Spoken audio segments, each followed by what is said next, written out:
Praise the lord. సామెతలు 16:1. హృదయాలోచనలు మనుష్యుని వశము, చక్కని ప్రత్యుత్తరం ఇచ్చుటకు యెహోవా వలన కలుగును. ఒకని నడతలన్నీ వాని దృష్టికి నిర్దోషములుగా కనబడును. యెహోవా ఆత్మలను పరిశోధించును. మనిషి యొక్క హృదయంలో ఆలోచనలు దేవుని యొక్క చక్కని ప్రత్యుత్తరం ఇచ్చుట యెహోవా వలన కలుగుతుందట. కాబట్టి గర్వహృదయులందరూ యెహోవాకు హేయులు.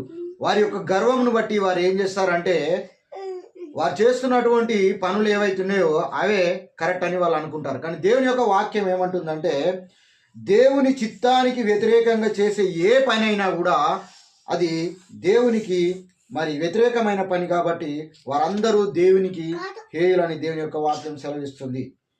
కాబట్టి దేవుని కంటే కూడా తనను తాను గొప్పగా ఆలోచించుకోవడాన్ని తెలియజేసే పదాలనే దేవుడు ఇక్కడ సూచిస్తున్నాడు. కాబట్టి వారికి దేవుడు ఒకరోజు తప్పకుండా శిక్ష వేస్తానంటున్నాడు. కాబట్టి హృదయాలోచనలు అనగా దేవుని యొక్క చిత్తానుసారంగా ఉండేటువంటి ఆలోచనలు ఏవైతున్నాయో అవే దేవునికి ఇష్టమైన పనులు. ఈ కొద్ది వాక్యము దేవుడు దీవించునుగాక. Praise the lord. సామెతలు 16:1.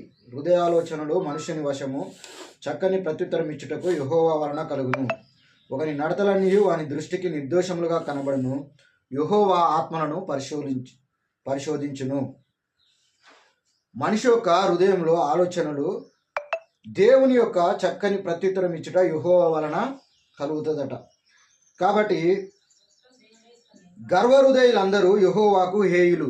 వారి యొక్క గర్వమును బట్టి వారు ఏం చేస్తారంటే, వారు చేస్తున్నటువంటి పనులు ఏవైతున్నాయో అవే కరెక్ట్ అని వాళ్ళు అనుకుంటారు. కానీ దేవుని యొక్క వాక్యం ఏమంటుందంటే, దేవుని చిత్తానికి వ్యతిరేకంగా చేసే ఏ పని అయినా కూడా అది దేవునికి వ్యతిరేకమైన పని. కాబట్టి వారందరూ దేవునికి హేయులని దేవుని యొక్క వాక్యం సెలవిస్తుంది.